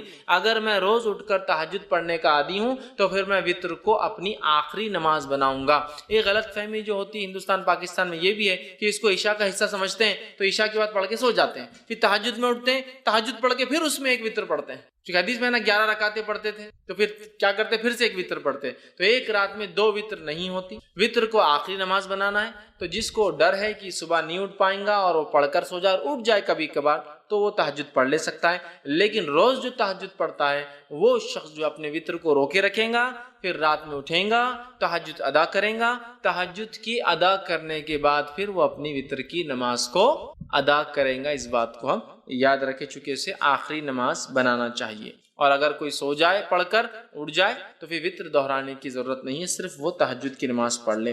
ایک غلط فہمی یہ بھی ہوتی ہے کہ اب وطر پڑھ کے سو گئے، نیند ہوشیار ہوئی، تہجد نہیں پڑھ سکتے، بولے وطر آخری تھی نا، اب اکاؤنٹ کلوز ہو گیا تو تہجد بھی نہیں پڑھتے۔ ویسا نہیں ہے، کبھی کبھار آپ اٹھ جاتے ہیں، موقع ہے تو پڑھ لیجئے، وطر کو آپ کو پھر دہرانے کی لیکن ضرورت نہیں، یاد رکھیے۔ اب اسی طرح میں روز اٹھتا ہوں رات میں تہجد پڑھتا ہوں، یا آج میں نے نیت کی کہ میں تہجد میں اٹھ کے وطر پڑھوں گا، تو میں نے وطر کو اٹھا کے بازو رکھ دیا آج رات، اب میں سو گیا، اب جب اٹھا تو فجر کی اذان ہو گئی، مطلب فجر ہو گئی، اب کیا کروں؟ تو کیا میری وطر کی قضا ہوگی؟ چلو تہجد تو چلے گی، چھوڑو، چونکہ تہجد کا مسئلہ نہیں، لیکن وطر تو بڑی اہم نماز تھی۔ تو یاد رکھیے وطر کی نماز ایک ایسی نماز ہے جس کی قضا نبی اکرم صلی اللہ علیہ وسلم ثابت ہے، چونکہ آپ اتنا پڑھتے تھے، کثرت سے پڑھتے تھے، ہمیشہ پڑھتے تھے، سفر میں پڑھتے تھے، گھر پر پڑھتے تھے، کہ آپ نے اس کی قضا بھی کی۔ اور اس تعلق سے ایک روایت ہے جو ابو داؤد، مسند احمد اور جو مستدرک حاکم کی حدیث، آپ نے فرمایا جو شخص وطر سے سویا رہ جائے، مطلب ارادہ تھا اٹھ کے پڑھوں گا لیکن سو گیا، روز پڑھتا تھا سو گیا، یا آج نیت کر کے وطر نہیں پڑھی کہ تہجد پڑھوں گا اور میں سو گیا، تو آپ فرماتے جو شخص وطر سے سویا رہا، سو جائے یا بھول جائے، اب یاد ہی نہیں رہی آج وطر پڑھا نہیں پڑھا، مطلب جاگتا تو رہا لیکن بھول گیا، بھول جائے تو وہ انہیں صبح کے وقت یا پھر جب یاد آ جائے پڑھ لے، تو پھر وہ شخص اسے صبح کے وقت اور جب یاد آ جائے، حالانکہ وطر کب پڑھنا ہے؟ صبح سے پہلے، فجر سے صبح چالو ہو جاتی ہے، فجر سے پہلے پڑھنا ہے، لیکن جو شخص سویا رہا یا بھول گیا وہ کیا کرے؟ وطر کو صبح پڑھ لے یا جب یاد آ جائے جب پڑھ لے۔ اس سے پتہ چلا وطر کی نماز کی قضا ہو سکتی ہے، لیکن روز کا معمول نہیں ہو سکتا ہے۔ جیسے روز فجر چھوڑتی تو اسی قضا کرتے، وطر روز چھوڑ کے نہیں ہو سکتا ہے۔ لیکن اگر چھوٹ جائے آدمی آج ارادہ کر کے سویا تھا کہ تہجد پڑھوں گا، وطر چھوڑ دیا تھا، تو پھر صبح نیند ہوشیار ہونے کے بعد وطر پڑھ لے، چاہے فجر میں اٹھے وقت ہو تو پڑھ لے، پھر فجر کی نماز پڑھے، یا فجر کا وقت ہے تو پھر فجر پڑھ لے، اور اس کے بعد سورج نکلنے کا اگر نکلنا شروع ہوگا تو انتظار کرے، اور نکلنے کے بعد صبح میں پڑھ لے۔ تو اس سے پتہ چلا وطر کی نماز کو قضا بھی کیا جا سکتا ہے، لیکن معمول نہ ہو، بلکہ جو ہمیشہ پڑھتا اور چھوٹ جائے تو، ورنہ آپ جو ہمیشہ ہی کریں گے اس کی قضا، ویسا نہیں، یہ فرائض میں سے نہیں، یاد رکھ، ٹھیک ہے۔ لیکن میں نے آج نیت کیا کہ وطر پڑھوں گا، مطلب تہجد پڑھوں گا، وطر پڑھوں گا، یا میں روز تہجد پڑھتا ہوں اور وطر پڑھتا ہوں اور آج بھول گیا، تو اس کی قضا ہو سکتی ہے، یاد رکھ، ٹھیک ہے۔ اب آئیے وطر کی رکعتیں کتنی، وطر کی نماز سے کتنی رکعتیں ہوں؟ تو وطر کی نماز صحیح بخاری اور صحیح مسلم کی روایت ہے، اب سنن نسائی ہے، مستدرک حاکم ہے، بیہقی ہے، اور اتنی ساری حدیثیں آتی ہیں جس کے اندر آپ صلی اللہ علیہ وسلم سے وطر کی نماز 1 رکعت، وطر کی نماز 3 رکعت، وطر کی نماز 5 رکعت، وطر کی نماز 7 رکعت اور وطر کی نماز 9 رکعت ثابت ہے، اور کچھ روایتوں میں وطر کی نماز 11 رکعت اور 13 رکعت بھی ثابت ہے، لیکن زیادہ مشہور اور معروف چیز جو ہے وہ 1 رکعت، 3 رکعت، 5 رکعت، 7 رکعت اور 9 رکعت معروف ہے۔ لیکن کچھ علماء نے 11 بھی ثابت کی ہے اور 13 بھی ثابت، لیکن اس میں تھوڑا سا شبہ یہ ہے کہ وہ 11 تہجد کے ساتھ تھی اور 13 تہجد کے ساتھ فجر کی 2 تھی، وہ اس لیے میں وہ نہیں لے رہا ہوں، لیکن 9 رکعت تک تو بالکل ثابت۔ لیکن ہمارے پاس چلن کس چیز کا ہے؟ کیا چیز مشہور اور معروف ہے؟ ہم لوگوں کے پاس جو ہے 3 رکعت مشہور اور معروف، کوئی ایک پڑھ لے تو بھی وہ خارج ہو جاتا ہے، مطلب دھکے دھکے پر لوگ اسلام سے خارج ہو جاتے ہیں، مسلک سے خارج ہو جاتے ہیں، بے دین ہو جاتے ہیں۔ 1 رکعت بھی ثابت ہے، لیکن 3 معروف، لیکن 3 ضروری نہیں، یاد رکھیں، 1 بھی، 3 بھی، 5 بھی، 7 بھی اور 9 رکعتوں تک پڑھ سکتے ہیں۔ اب آئیے ایک کے بعد ایک ہم دیکھتے ہیں یہ نماز، اس کی دلیل اور اس کے بعد اس کا طریقہ، یہ 1 کیسی پڑھیں گے، 3 کیسی پڑھیں گے، 5 کیسی پڑھیں گے، 7 کیسی پڑھیں گے اور 9 رکعت کیسی پڑھیں گے، ٹھیک ہے۔ جو آدمی کی جیسی سہولت، صحت، حالات کے اعتبار سے 1 پڑھے، 3 پڑھے، 5 پڑھے، 7 پڑھے، 9 پڑھے، ٹھیک ہے۔ یہ تہجد کی رکعتوں کے علاوہ ہے۔ تہجد کی رکعتیں کتنی؟ انشاءاللہ تہجد پورا الگ سے ایک چیپٹر ہے، وہ لوں گا جب بتاؤں گا۔ اب آئیے 1 رکعت کے تعلق صحیح بخاری اور صحیح مسلم کی روایت ہے، نبی اکرم صلی اللہ علیہ وسلم رات کی نماز جو ہے 2 رکعتیں کرتے تھے، اور جب جو ہے آپ نے فرمایا تمہیں صبح ہونے کا اندیشہ ہو تو اسے 1 رکعت کر لو، مطلب آپ صلی اللہ علیہ وسلم فرمایا اور کہا، جب آپ سے پوچھا گیا تو آپ نے فرمایا رات کی نماز 2 رکعتیں کر کے ہیں، مطلب 2 کر کے پڑھنا چاہیے۔ پھر آپ نے فرمایا جب تمہیں صبح ہونے کا ڈر ہو تو کیا کرو، پھر 1 رکعت ادا کر لو۔ تو اس سے پتہ چلا 1 رکعت بھی وتر پڑھی جا سکتی ہے۔ اسی طرح ابو داؤد، سنن نسائی اور سنن ابن ماجہ کی روایت ہے، آپ صلی اللہ علیہ وسلم نے وتر ہر مسلمان کا حق کہا، مطلب ثابت ہے، کرنا چاہیے۔ جو شخص 5 رکعتیں پڑھنا چاہے وہ 5 پڑھ لے، جو شخص 3 پڑھنا چاہے پسند کر 3 پڑھ لے، اور پھر جو صرف 1 ہی وتر پڑھنا چاہے تو 1 ہی پڑھے۔ اس حدیث میں کتنے لفظ آگے؟ 5 پڑھنا چاہے 5 پڑھے، 3 پڑھنا چاہے 3 پڑھے، 1 ہی پڑھنا چاہے تو 1 ہی پڑھے۔ تو 5 کے لفظ یہ حدیث میں آ گئے، 3 کے لفظ یہ حدیث میں آ گئے اور 1 کی لفظی حدیث میں آ گئے، تو 1 رکعت بھی وتر پڑھی جا سکتی ہے۔ اسی طرح بہت سارے صحابہ کا عمل تھا، جس میں سے ایک معروف ہے، جیسا کہ جو ہے معاویہ بن ابی سفیان رضی اللہ عنہ، یہ جو ہے 1 رکعت ہی ہمیشہ پڑھا کرتے تھے، ٹھیک۔ اب اسی طرح 3 رکعت والی روایت ہم دیکھ لیتے ہیں۔ تو اسی طرح جو ہے صحیح بخاری اور صحیح مسلم کی روایت ہے، ماں عائشہ رضی اللہ عنہا فرماتی اور کہتی ہیں نبی اکرم صلی اللہ علیہ وسلم قیام اللیل کرتے، رات کی نماز پڑھتے اور پھر آخر میں 3 رکعت ادا کرتے، ٹھیک، 3 رکعت ادا کرتے اور 3 رکعت وتر پڑھتے قیام اللیل کے بعد۔ تو اس روایت میں آ گئے 3 کے الفاظ، تو 3 پڑھی جا سکتی۔ اسی طرح صحیح مسلم کی، جامع ترمذی کی اور سنن نسائی کی روایت آپ نے فرمایا، حضرت عائشہ فرماتی ہیں آپ قیام اللیل کرتے پھر آپ نے 3 وتر پڑھتے تھے، مطلب آپ پہلے قیام اللیل کرتے اس کے بعد 3 وتر پڑھتے تھے، تو یہاں 3 کے لفظ آ گئے۔ اسی طرح نبی اکرم صلی اللہ علیہ وسلم 5 رکعت بھی ثابت ہے، جو میں نے آپ کے سامنے رکھی، جیسا کہ صحیح بخاری کی روایت ہے اور صحیح مسلم میں بھی روایت متفق علیہ۔ حضرت عائشہ رضی اللہ عنہا فرماتی ہے آپ نے فرمایا اور کہا کہ نبی اکرم صلی اللہ علیہ وسلم رات کو 13 رکعتیں پڑھا کرتے تھے اور ان میں سے 5 وتر ہوتے اور آپ صلی اللہ علیہ وسلم ان 5 وتر کے مابین بیٹھتے نہ تھے بلکہ صرف آخر میں تشہد کرتے تھے، ٹھیک۔ تو اس سے پتہ چلا کہ جب کوئی انسان وتر پڑھے اور 1 رکعت پڑھتا ہے تو ظاہر سی 1 رکعت کے بعد وہ قاعدہ کرے گا، 3 رکعت پڑھتا ہے تو تیسری رکعت میں قاعدہ کریں گا، صرف وتر میں صرف تیسری رکعت میں قاعدہ کریں گا۔ اور اس حدیث میں آ رہا ہے 5 پڑھتے اور صرف 5ویں رکعت میں قاعدہ کرتے، 1 پڑھے تو 1 میں قاعدہ ہوگا، 3 پڑھے تو آخری رکعت میں تیسری میں قاعدہ، اور 5 پڑھے تو کب کرنا قاعدہ آپ کو؟ 4 رکعت آپ کنٹینیوس پڑھیں گے بغیر قاعدے کے، 2 ہو گئی کھڑے ہو جائیں گے، تیسری ہو گئی، چوتھی ہو گئی کھڑے ہو جائیں گے، 5ویں کے بعد آپ قاعدہ کر کے سلام پھیریں، تو 5 رکعت میں صرف آخری میں قاعدہ کرتے۔ تو اس حدیث کے اندر الفاظ کیا کہ آپ 5 پڑھتے اور 5 میں مابین بیٹھتے نہیں، مطلب سلام نہیں پھیرتے، بلکہ مطلب قاعدہ بھی نہیں کرتے، سلام بھی نہیں پڑھتے، سیدھا کھڑے ہو جاتے اور 5ویں میں تشہد کے لیے آخر میں بیٹھتے۔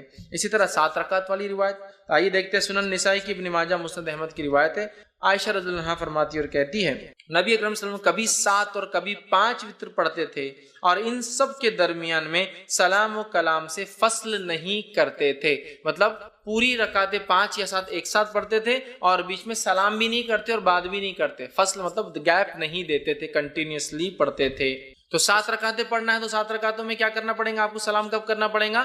7th رکعت میں، تیسری میں آخری تیسری رکعت میں، 5ویں میں آخری 5ویں رکعت میں، 7ویں میں آخری 7ویں رکعت میں آپ قاعدہ کریں گے۔ اب آئیے 9 رکعت والی روایت دیکھ لیتے ہیں۔ تو صحیح مسلم کی روایت ہے، ابو داؤد کی، سنن نسائی کی، مسند احمد کی روایت ہے، نبی اکرم صلی اللہ علیہ وسلم کے تعلق سے ماں عائشہ رضی اللہ عنہا فرماتی اور کہتی ہے آپ صلی اللہ علیہ وسلم نے 9 رکعتیں پڑھی، اس طرح پڑھتے کہ ان کے مابین صرف 8ویں رکعت میں تشہد کے لیے بیٹھتے۔ تو پتہ چلا 9 رکعت پڑھنے کا طریقہ تھوڑا سا الگ ہے باقی سے۔ 3 رکعت میں تیسری رکعت میں قاعدہ، 5 رکعت میں 5ویں رکعت میں قاعدہ، 7 رکعت میں 7ویں رکعت میں قاعدہ، 9 رکعت میں 8ویں رکعت میں قاعدہ، پھر کھڑے ہو کے 1 رکعت اور پھر 9ویں رکعت میں قاعدہ۔ 9 رکعت والی وتر اگر آپ پڑھتے ہیں تو 8 کنٹینیو پڑھیں گے، 8ویں رکعت میں قاعدہ کریں گے، پھر کھڑے ہوں گے، سلام نہیں پھیریں گے، پھر 9ویں رکعت پڑھ کے 9ویں رکعت میں قاعدہ، مطلب 9 رکعت میں 2 قاعدے ہیں، 7 رکعت میں 1 قاعدہ، 5 رکعت میں 1 قاعدہ، 3 رکعت میں 1 قاعدہ، 1 رکعت میں تو 1 ہی قاعدہ ہوں گا ظاہر سی بات ہے، لیکن 9 رکعت والی نماز میں 8ویں میں قاعدہ اور 9ویں میں 1 قاعدہ۔ تو آپ یہ نماز کو 9 رکعت تک پڑھ سکتے تھے. میں اس کے آگے اور بھی روایتیں نہیں رکھوں گا آپ کے سامنے 11 اور 13 کی، تھوڑا سا اس میں کنفیوز بھی ہوتا ہے، لیکن 9 رکعت تک بالکل علماء کے بغیر کسی اختلاف کے اتنی باتیں ثابت ہیں. لیکن اس سے زائد بھی کوئی پڑھتا ہے تو ہم اس کو برا نہیں کہیں، چونکہ اس میں اختلاف ہے اور بہت سارے آثار ملتے ہیں کہ ایسا صحابہ نے کیا. ٹھیک ہے، تو 9 رکعت کا طریقہ میں نے آپ کو 9 رکعت تک ہم نے دیکھ لیا. اب وطر کی جو ہے ادائیگی کا طریقہ کیا ہوں، اس کو کیسے ادا کیا جائے گا. ٹھیک، تو وطر کو ادا کرنے کا طریقہ یہ ہے کہ آپ رات میں اٹھیں گے اور تہجد پڑھیں گے. چونکہ یہ نماز وطر کی بات ہو رہی ہے، رات کی نماز کی بات ہو رہی ہے. ٹھیک، اور وطر کی نماز جو ہے قیام اللیل کی بعد آپ سے پڑھتے ہیں، تہجد کی بات پڑھتے. تو آپ رات میں اٹھنے کے بعد 2، 4، 6 یا 8 رکعتیں آپ نماز پڑھیں گے، 2 کر کے 2 یا 4 یا 6 یا 8 رکعت نماز پڑھیں گے. ان نمازوں کے بعد 1 یا 3 یا 5 یا 7 یا 9 رکعت وطر. ہوگی بات ختم. یہ طریقہ ہے. پہلے آپ تہجد کے لیے اٹھیں گے، تہجد کی نماز پڑھیں گے جو کہ 2 یا 4 یا 6 یا 8 رکعت زیادہ سے زیادہ. یہ پڑھنے کے بعد آپ 1 رکعت یا 3 رکعت یا 5 رکعت یا 7 یا 9 رکعت وطریں گے. یہ اس کا پڑھنے کا طریقہ ہے. یاد رکھیے، طریقہ یاد رکھیے، اور یہی یاد رکھیے، درست چیزیں یاد رکھیے کہ ہم جو ہے اس طرح سے اس نماز کو ادا کریں تہجد کے بعد. اب جو سب سے مشہور طریقہ ہے وطر کا وہ 3 رکعتیں ہیں جو ہمارے پاس بھی چلتا ہے، تو اس کو تھوڑا سا اور ڈیٹیل میں جاتے ہیں. سب سے مشہور طریقہ جو وطر کا ہے وہ 3 والا ہے. وہ کیوں؟ حضرت عائشہ کی وہ روایت یاد کیجئے موطا امام مالک کی کہ نبی اکرم صلی اللہ علیہ وسلم رمضان یا غیر رمضان 11 رکعتوں سے زیادہ نہیں پڑھتے تھے. تو 11 رکعت میں 8 رکعت تہجد کی اور 3 رکعت وطر کی ہے. تو 3 پڑھنا سب سے مشہور طریقہ ہے. اب یہ 3 پڑھنے کا طریقہ کیا ہے؟ اس طریقے سے اس 3 رکعت کو پڑھنے کے 2 طریقے ہیں. میں سمجھو آپ زیادہ کنفیوز نہیں ہو رہے ہیں، ہر چیز کلیئر کرتے ہو جا رہے ہیں. 3 رکعتوں کو پڑھنے کے 2 طریقے. 2 طریقے کیا ہیں؟ 2 سلام سے 3 رکعت یا 1 سلام سے 3 رکعت. تھوڑا اس کو اور وضاحت کرتا ہوں. 2 سلام اور 2 قاعدے سے 3 رکعت یا 1 سلام اور 1 قاعدے سے 3 رکعت. طریقہ بتاتا ہوں. پہلا طریقہ، آپ نماز وطر کے لیے کھڑے ہوئے، آپ نے تکبیر کہی، ہاتھ باندھ لیا. اب آپ نماز پڑھتے ہیں 2 رکعت. 2 رکعت نماز ختم ہونے کے بعد قاعدہ کرتے ہیں. قاعدے کے بعد آپ السلام علیکم اللہ، السلام علیکم ورحمۃ اللہ کرتے ہیں. کتنی رکعت ہوئی؟ 2. پھر 2 کے بعد آپ کھڑے ہوتے 1 رکعت کی نیت سے. پھر آپ رکعت باندھتے ہیں، 1 رکعت پڑھ کے قاعدہ کرتے ہیں السلام علیکم ورحمۃ اللہ، السلام علیکم ورحمۃ اللہ. 3 رکعت وطر، 2 سلام اور 2 قاعدے سے. 2 سلام ہے، 2 کے بعد سلام پھیر دیا، مطلب قاعدہ بھی ایک زیادہ ہوا، یہ بھی ہوا.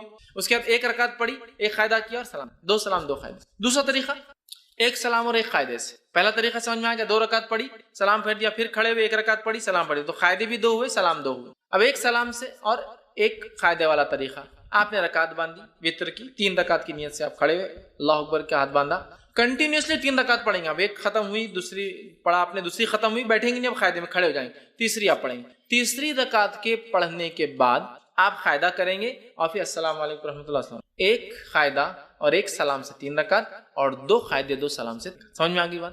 کلیئر ہے؟ بہت زیادہ کنفیوژن نہیں. سعودی عرب میں سب سے زیادہ معروف طریقہ وہ پہلا والا ہے. 2 رکعت پڑھتے ہیں، سلام پھیر دیتے ہیں، پھر 1 رکعت پڑھتے ہیں. ہندوستان کے اندر 3 پڑھتے ہیں، لیکن تھوڑا سا مسئلہ ہوتا ہے. ہم 3 رکعت 1 قاعدے اور 1 سلام سے نہیں پڑھتے، 3 رکعت 2 قاعدے 2 سلام، بالکل مغرب کی نماز کے جیسے. آپ کو بولے مغرب کے ایسا وطر کو نہیں پڑھنا ہے تو پھر ایک نیا لاتے ہیں. ہم الگ کر رہے ہیں نا، بیچ میں ہاتھ اٹھاتے ہیں نا، تیسری رکعت میں اللہ اکبر بول کے پھر ہاتھ باندھتے. حالانکہ ہر طرف تو رفع دین منسوخ ہو گیا بولتے ہیں یہاں، لیکن ثابت کرتے ہیں. باقی جگہ رفع دین کرو تو منسوخ ہو گیا، غلط ہے، اور یہاں بولتے ہیں یہاں ہے، پھر کیسا منسوخ ہوا؟ یہاں تو ہے باقی. تو بہرحال الگ کرنے سے مراد، مغرب سے وطر کو الگ کرنے سے مراد یہ نہیں کہ منمانے طریقے سے الگ کرو.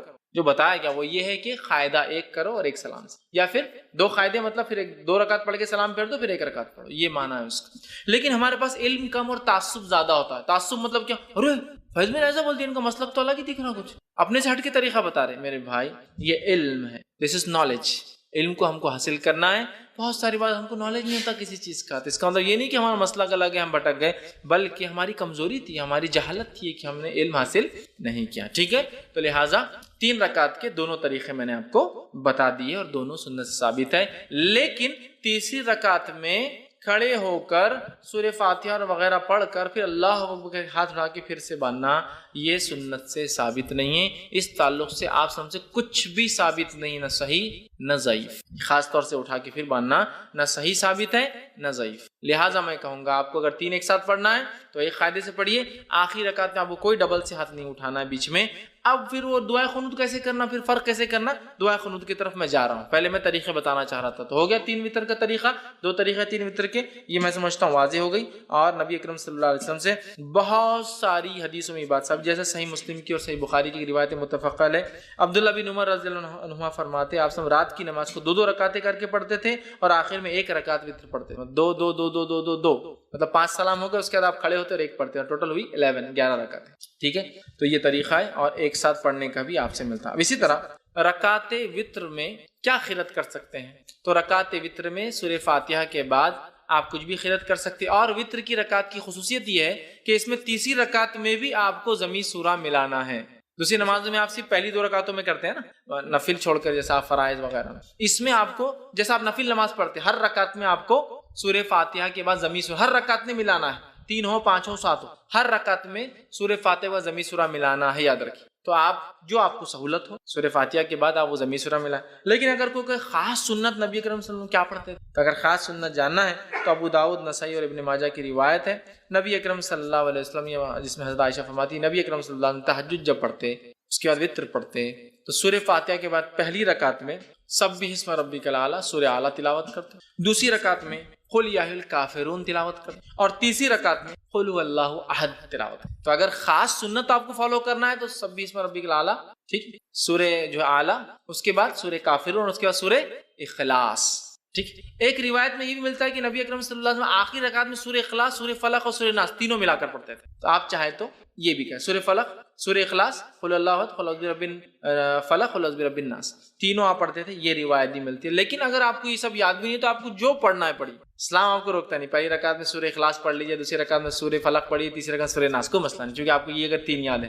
لیکن جس کو یاد ہو اور چاہتا ہے کہ سنت کی اتباع کرے تو یہ اچھا ہے کہ وہ سورہ اعلیٰ، سورہ کافرون، سورہ اخلاص. لیکن یہاں ایک چیز واضح کر دوں، اس کے علاوہ بھی امام پڑھے تو اس میں کوئی حرج اور غلطی نہیں. ورنہ بہت سے لوگ آتے ہیں، ہاں تمہارا منہج غلط دکھ رہا تھوڑا، اس میں کیا ہے، پڑھ سکتا ہے آدمی. بہت سارے لوگ ایسے ہوتے ہیں کہ ذرہ برابر سورہ بھی الگ ہو تو بولتے تم نے گڑبڑ کی کچھ. تو بھی جو سہولت ہو قرآن کا، جو حصہ آسان ہو وہ پڑھے. لیکن کوئی اگر اتباع کرنا چاہتا ہے کہ نبی کیا پڑھتے تھے، آپ سب یہ پڑھتے تھے، لیکن ضروری نہیں ہے، قرآن کا جو یاد ہے آپ کو پڑھ سکتے ہیں تو آپ یہ پڑھتے. اور ایک روایت میں آتا ہے کہ آپ آخری رکعت میں سورہ اخلاص، سورہ فلق اور سورہ ناس تینوں کی تلاوت کیا کرتے. اسی طرح آپ صلی اللہ علیہ وسلم کے تعلق سے مسند احمد، نسائی اور ابن ماجہ کی روایت آتی ہے کہ نبی اکرم صلی اللہ علیہ وسلم 3 رکعت وتر سے فارغ ہونے کے بعد سلام پھیرتے. سلام پھیرنے کے بعد 3 مرتبہ یہ الفاظ ادا کرتے سلام کے بعد، سبحان الملک القدوس.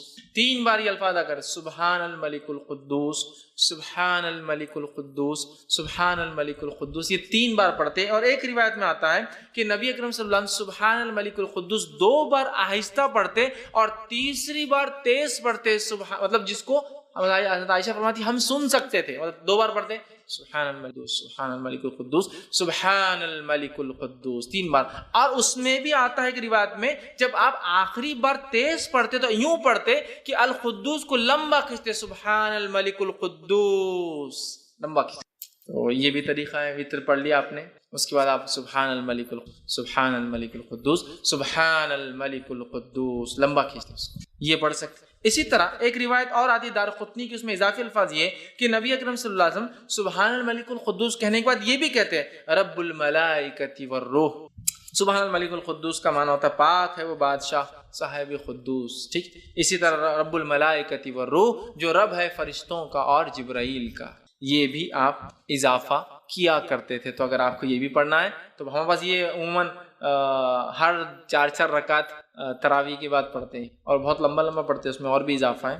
ٹھیک ہے، لیکن یہ تو وتر کے بعد ثابت ہے. 3 بار سبحان الملک القدوس، 2 آہستہ 1 تیز، اور آخر کا کھینچتے ہوئے ذرا لمبا کرتے ہوئے قدوس. ٹھیک ہے، اس کے بعد رب الملائکۃ والروح یہ بھی آپ اس کے ساتھ اضافہ کر سکتے ہیں. اب دعائے قنوت پہ آ جاتے ہیں. دعائے قنوت اس کی حیثیت کیا ہے، پڑھنا اور نہیں پڑھنے کا کیا معاملہ ہے، اور کب پڑھا جائے. دعائے قنوت یہ وتر کی نماز کا میں پڑھنا ضروری نہیں ہے. یہ پہلے کلیئر کر دیں، بہت سے لوگ وتر نہیں پڑھتے کہ دعائے قنوت یاد نہیں ہے، تو کلیئر کر دیتا ہوں.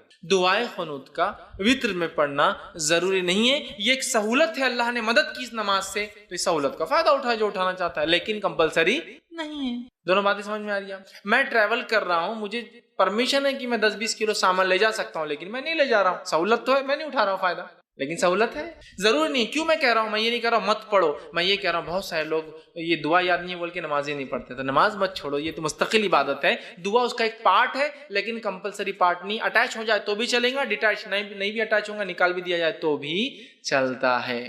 تو یہ دعا کی کیا حیثیت ہے؟ دعائے قنوت کی پڑھے تو اچھی بات ہے، نہ پڑھنے سے انشاءاللہ کوئی فرق نہیں پڑتا آپ کی وتر پر، نماز پر. ٹھیک ہے، تو اسے پڑھنے کی دعائے قنوت کے دو طریقے، دونوں طریقے بہرحال جو انسان چاہے اس پہ عمل کر سکتا. دعائے قنوت رکوع سے پہلے اور دعائے قنوت رکوع کے بعد. پہلے تو کلیئر کر دیا میں، دعائے قنوت پڑھنا کمپلسری نہیں لیکن پڑھ سکتا. دعائے قنوت رکوع سے پہلے اور دعائے قنوت رکوع کے بعد. اس کا طریقہ کیا ہے؟ آپ نے رکعت باندھی، سورہ فاتحہ ضمی سورہ ملایا. ٹھیک ہے، مطلب یہ آخری رکعت کی بات کر رہا ہوں میں، آخری رکعت مطلب آپ تیسری رکعت میں اٹھے. مطلب یہ دعائے قنوت آپ جب پڑھیں گے تو وتر کی آخری رکعت میں پڑھیں گے. ایک پڑھے تو اس کے اندر 3 پڑھے تو تیسری میں، 5 پڑھے تو 5ویں میں، 7 پڑھے تو 7ویں میں، 9 پڑھے تو 9ویں رکعت میں ہوں گے. تو آپ کھڑے ہوئے تیسری رکعت کی، سمجھو انڈیا پاکستان ہم 3 رکعتیں پڑھتے، تیسری رکعت میں کھڑے ہوئے آپ. ٹھیک ہے، تو تیسری رکعت میں آپ کھڑے ہوئے، تیسری رکعت میں کھڑے ہونے کے بعد سورہ فاتحہ پڑھی آپ نے. سورہ فاتحہ پڑھنے کے بعد ضمی سورہ ملایا. ضمی سورہ ملانے کے بعد اب آپ کیا کریں گے؟ دعائے قنوت اپنی. ٹھیک، اس کے لیے خاص ہاتھ اٹھا کر واپس باندھنا یہ سنت سے ثابت نہیں ہے. اللہ اکبر کہنا بھی سنت سے ثابت نہیں ہے، ہاتھ اٹھانا بھی ثابت نہیں ہے. تو آپ سورہ فاتحہ پڑھی اور سمجھو 3 رکعت میں آپ سورہ اخلاص پڑھ رہے، سمجھے آخری سورہ اخلاص پڑھی اور اس کے بعد آپ اللہم اہدنی فیمن ہدیت اور وہ دعا آپ اس کے بعد شروع کر دیں گے. یہ ایک طریقہ. دوسرا طریقہ، آپ تیسری رکعت میں کھڑے ہوئے، سورہ فاتحہ ضمی سورہ ملایا، اللہ اکبر کہہ کے رکوع میں گئے، رکوع سے اٹھا سمیع اللہ لمن حمیدہ ربنا لک الحمد حمدا کثیرا طیبا مبارکا فی اللہم اہدنی فیمن ہدیت وعافنی فیمن عافیت. اب آپ یہاں سے وہ دعا شروع کر دیں گے اور اس کے بعد پھر دعا ہونے کے بعد سیدھا سجدے میں چلے جائیں. تو یہ دعا 2 جگہ کی جا سکتی ہے، قیام میں اور رکوع کے بعد. اس میں افضل قیام میں کرنا ہے، اس میں افضل قیام میں کرنا ہے. گو رکوع کے بعد بھی کی جا سکتی. امام بخاری نے ایک باب ہی باندھ دیا اپنی کتاب میں کہ قنوت، وتر میں قنوت رکوع سے پہلے اور رکوع کے بعد، مطلب قیام میں اور رکوع کے بعد دونوں ہی درست ہے، لیکن افضل کیا ہے؟ قیام میں کر لے آپ، یہ زیادہ افضل ہے. اس لیے کہ نبی اکرم صلی اللہ علیہ وسلم نے فرمایا، حدیث جو ہے نسائی کی اور ابن ماجہ کی ہے، ابی بن کعب رضی اللہ عنہ فرماتے ہیں، کہتے ہیں نبی اکرم صلی اللہ علیہ وسلم رکوع جانے سے پہلے دعائے قنوت پڑھا کرتے تھے. رکوع میں جانے سے پہلے دعائے قنوت پڑھا کرتے تھے. تو اس سے میں کہہ رہا ہوں رکوع سے پہلے پڑھ لینا یہ افضل ہے. اب اس میں کیا، اس میں ہاتھ اٹھایا جائے؟